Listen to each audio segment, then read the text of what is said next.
Les questions concernant l'état cognitif et physique de Donald Trump deviennent de plus en plus pertinentes et débattues sur la scène politique américaine. Et ce ne sont pas simplement des ragots ou un calcul politique, ce sont de véritables enjeux médicaux qui mettent en doute sa capacité à gouverner l'État dans les moments critiques.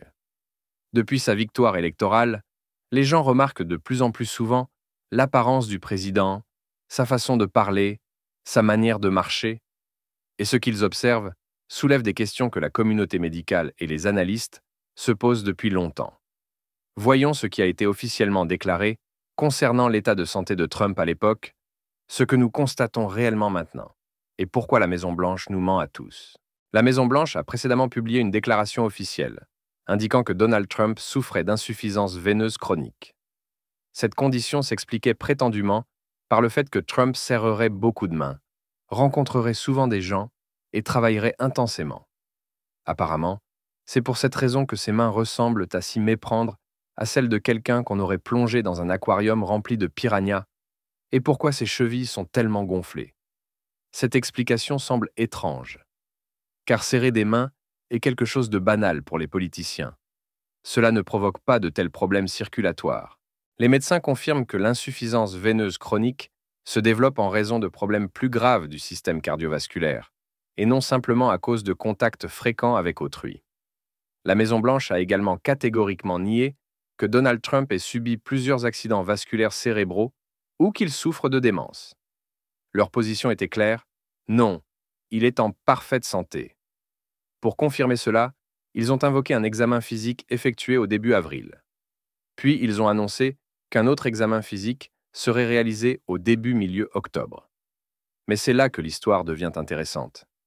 Lorsque des experts et analystes ont examiné cet examen physique d'octobre plus attentivement, ils ont remarqué plusieurs signaux d'alarme. Le premier, c'est le simple fait qu'un nouvel examen physique ait été effectué si rapidement. D'abord, la Maison-Blanche disait que c'était l'examen annuel. Mais il s'est avéré, oui, ils avaient déjà fait l'examen annuel en avril. Donc, c'était un examen tous les 6 mois, autrement dit extraordinaire. Ce n'est pas une pratique typique chez une personne en bonne santé. Ensuite, en étudiant attentivement le rapport du 10 octobre 2025, quelque chose d'encore plus révélateur a été découvert. Le rapport mentionne une imagerie médicale avancée. Cela signifie une IRM. Mais se pose alors une question logique. Où et pourquoi cette IRM a-t-elle été effectuée? Était-ce une IRM cérébrale? Était-ce une IRM d'une autre partie du corps? Est-ce lié à des problèmes cognitifs? Ou cela concerne-t-il l'insuffisance veineuse chronique? Peut-être des problèmes rénaux? Ou des problèmes cardiaques? Ces questions sont très logiques et très importantes. Parce que l'IRM n'est pas une procédure de routine. On réalise une IRM pour examiner une partie spécifique du corps et chercher quelque chose de précis. Ce n'est pas simplement inclus dans un examen médical standard. Une IRM cérébrale est coûteuse, prend du temps et n'est effectuée que lorsqu'il existe de sérieux soupçons concernant des problèmes cérébraux. Lorsque des journalistes ont demandé des explications, Karoline Leavitt, la porte-parole de la Maison-Blanche, a été interrogée sur la raison pour laquelle Donald Trump a subi une IRM lors de sa visite récente. Sa réponse était classique. « Je vais vérifier et vous revenir. » Mais elle ne s'est jamais revenue avec une réponse. Cela est devenu un schéma. Chaque fois que les journalistes posent des questions précises sur la santé, il n'y a pas de réponse. Lorsque les journalistes ont insisté et questionné directement les médecins de Trump, notamment le médecin cité dans le rapport, du nom de Sean Barabella, ostéopathe, celui-ci a simplement refusé de répondre. Les médecins de Trump se sont tus. Aucun commentaire, aucune explication. Ce comportement est très typique lorsque les médecins tentent de cacher quelque chose de grave. Donald Trump a ensuite déclaré aux journalistes que l'IRM était parfaite. Non pas simplement bonne, mais parfaite. L'IRM la plus parfaite de toute l'histoire, si l'on en croit ses paroles. Il a dit que ses médecins seraient heureux de révéler les résultats de l'IRM aux gens. Mais lorsque des journalistes se sont adressés aux médecins pour leur demander de divulguer les résultats, ils ont refusé. À la place, Trump a commencé à critiquer les membres du Congrès, disant qu'ils n'auraient pas réussi le test cognitif qu'il prétend avoir passé à Walter Reed. Il a spécifiquement attaqué la représentante AOC, la qualifiant de personne au faible QI, et Jasmine Crockett, également la qualifiant de personne au faible QI. Ce faisant, Trump a raconté comment il avait passé le test, le décrivant comme très difficile, avec des questions sur les animaux. Tigre, éléphant, girafe, disait Trump. Et apparemment, selon ses dires, des gens comme AOC n'auraient pas pu répondre aux questions plus complexes de ce test. Il est important de noter, pourquoi Trump passe-t-il des tests cognitifs tous les 6 mois? Ce n'est absolument pas normal. Les gens ordinaires ne passent pas de tests cognitifs tous les semestres. Cette fréquence de tests indique généralement qu'il existe des problèmes qu'il faut surveiller régulièrement. C'est comme si quelqu'un vérifiait constamment son poids toutes les quelques semaines. Cela indique que quelque chose ne va pas avec le poids. Rappelons-nous les manifestations physiques spécifiques que les gens ont observées. Lorsque Trump était au Japon pour des réunions avec le Premier ministre Takahashi, toute la presse a documenté comment le Premier ministre le tenait par la main, car Trump ne s'orientait pas dans l'espace. Ce n'était pas simplement un geste de politesse, c'était un soutien. Trump ne comprenait pas dans quelle direction aller. Il y avait des vidéos montrant clairement Trump zigzaguer en marchant, incapable de marcher droit. La presse a appelé cela le Trump Shuffle, un mouvement caractéristique où la personne ne peut pas marcher en ligne droite. Les neurologues soulignent que ce type de schéma de mouvement peut indiquer des problèmes neurologiques. Il y a eu une situation où Trump déroulait le tapis rouge pour Vladimir Poutine et zigzaguait également en marchant. Le matériel vidéo a été enregistré et il ne laissait aucun doute sur les problèmes de coordination. Récemment, il y a eu des images montrant Trump errant sur le toit de la Maison-Blanche, racontant aux reporters qu'il construisait des armes nucléaires sur le toit et qu'il payait pour tout Washington. Il a dit « Je paye pour tout cela. C'est tout à moi ». Ce n'est pas un comportement normal pour le président d'un pays. C'est le comportement d'une personne déconnectée de la réalité, qui n'est pas pleinement consciente de l'endroit où elle se trouve et de ce qu'elle fait. Le président ne peut pas posséder Washington ou payer pour les bâtiments gouvernementaux. C'est un niveau élémentaire de compréhension du fonctionnement du gouvernement. Lorsqu'on analyse les rapports médicaux officiels, des choses étranges apparaissent. Le rapport d'avril indique que Trump pèse 223 livres. C'est environ 101 kg. Mais en regardant les photos et vidéos, il est clairement visible que Trump pèse beaucoup plus. Les experts estiment son poids à plus de 300 livres, soit plus de 135 kg. C'est une différence de plus de 50 livres, plus de 30 kg. Cela ne peut pas être une erreur de mesure, c'est une sous-évaluation manifeste des chiffres. En tenant compte du fait que Trump mesure environ 190 cm et que son poids serait prétendument de 101 kg, son indice de masse corporelle, IMC, serait d'environ 28, ce qui est considéré comme légèrement au-dessus de la normale. Mais visuellement, Trump ressemble à une personne avec un IMC supérieur à 35, ce qui entre déjà dans la catégorie de l'obésité. Une autre étrangeté, le rapport médical indique que le président jouit d'une excellente santé, ce que démontrent ses victoires fréquentes au tournoi de golf. Vous imaginez. Un médecin écrit « Mon patient est en bonne santé parce qu'il joue bien au golf ». Ce n'est pas une conclusion médicale, c'est une moquerie de la médecine. Un rapport médical doit être basé sur des données objectives, tension artérielle, cholestérol, fonction cardiaque, pulmonaire, hépatique, rénale. Pas sur la façon dont quelqu'un joue au golf. Il existe une condition médicale appelée dégénérescence lobaire fronto-tempérale. C'est une maladie neurodégénérative affectant les lobes frontal et temporal antérieurs du cerveau, qui perturbe gravement les fonctions cognitives. Ce n'est pas simplement de l'oubli, c'est une maladie grave où la personne perd sa capacité à fonctionner normalement. Et cette condition présente des signes caractéristiques. Le premier signe, bégaiement et discours inintelligibles. Le deuxième, difficulté à trouver les bons mots. Le troisième, capacité à passer à des idées incohérentes, détachées de la réalité. Le quatrième, incapacité à terminer des phrases simples. Le cinquième, trouble de la fonction motrice, comme le tremblement des extrémités et les problèmes d'équilibre. Si l'on regarde le discours de Trump, ses allocutions, ses interviews, on peut remarquer beaucoup de ces symptômes. Il ne peut souvent pas terminer une phrase. Il répète souvent le même mot plusieurs fois. Il passe souvent à des pensées complètement incohérentes. Par exemple, lors de ses allocutions, il peut commencer à parler d'une chose, puis soudainement passer à un tout autre sujet, sans transition logique. Un exemple caractéristique, Trump dit « Je souhaite terminer l'enquête sur l'orange. L'orange.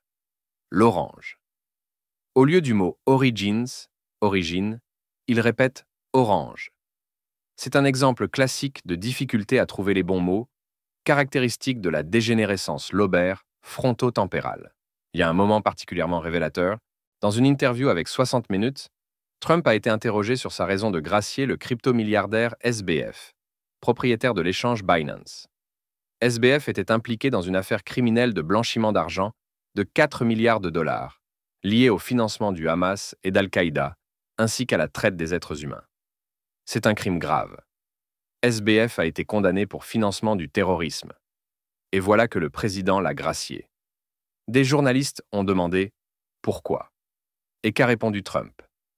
Il a dit « Je ne sais pas qui j'ai gracié. » C'est exactement de cela qu'il accusait le président Biden. Que Biden prétendument ne savait pas ce qu'il signait. Que Biden, démence, que Biden ne comprenait pas ce qui se passait. Et maintenant Trump lui-même dit qu'il ne se souvient pas qui il a gracié. C'est l'aveu le plus flagrant de problèmes cognitifs qu'on puisse entendre. Gracier un crypto-milliardaire accusé de financer des terroristes n'est pas une tâche de routine. C'est une décision d'État importante. Et si le président ne se souvient pas pourquoi il l'a fait, la question se pose. Qui prend réellement les décisions? Le gouverneur de l'Illinois, J.B. Pritzker, n'a pas mâché ses mots.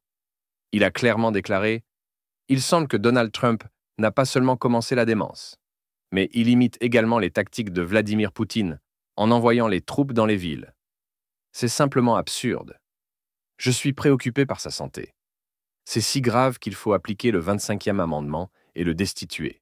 Le 25e amendement de la Constitution américaine est un mécanisme qui permet de destituer le président s'il est établi qu'il n'est pas capable d'exercer ses fonctions. C'est un outil sérieux, rarement mentionné en relation avec le président. Mais lorsque même les gouverneurs commencent à en parler, cela signifie que la situation est perçue comme très grave. Lors d'une interview avec le représentant Ruben Garcia, il a dit à peu près la même chose. Je suis plutôt certain que ce gars a la démence. Il a souligné que Trump parle de gens qu'il prétend pouvoir rencontrer, mais qui ne sont même pas à Washington. Il parle de gens qui ne sont pas en ville, de gens qu'il prétend vouloir rencontrer, mais qui ne sont pas là. Ce devrait être un grand drapeau rouge, a dit Garcia. Garcia a également soulevé un problème très important. Même lorsque Donald Trump est à Washington, il n'y est pas mentalement. Cela signifie que le président ne se trouve pas seulement ailleurs physiquement, mais qu'il ne comprend pas non plus ce qui se passe autour de lui. C'est ici que se cache un moment intéressant et dangereux. Le président de la Chambre Johnson et le chef de la majorité au Sénat Thune connaissent les problèmes de Trump, et ils les exploitent à leur fin. Ils le manipulent par son obsession de détruire l'héritage de l'ère Obama, c'est-à-dire le système de santé connu sous le nom d'ACA. Garcia a souligné que Trump n'a jamais eu affaire personnellement à l'assurance. Il n'a jamais acheté d'assurance, n'a jamais eu à gérer les tarifs d'assurance. Quelqu'un d'autre l'a toujours fait pour lui. C'est pourquoi Johnson et Thune savent comment le manipuler. Ils connaissent ses faiblesses, ils connaissent ses ressentiments, et ils les exploitent pour le faire ce dont ils ont besoin. Cette manipulation pourrait coûter la santé et l'argent à des millions d'Américains. 24 millions d'Américains reçoivent leur couverture d'assurance par l'ACA. Et si Trump permet que ce système soit détruit par vengeance personnelle contre Obama, alors 24 millions de personnes verront leur prime d'assurance maladie doubler. En Arizona, une famille de 4 personnes verra ses primes d'assurance augmenter de 4 400 $ par an. Ce sont des vrais dollars qui sortent des portefeuilles de vrais gens.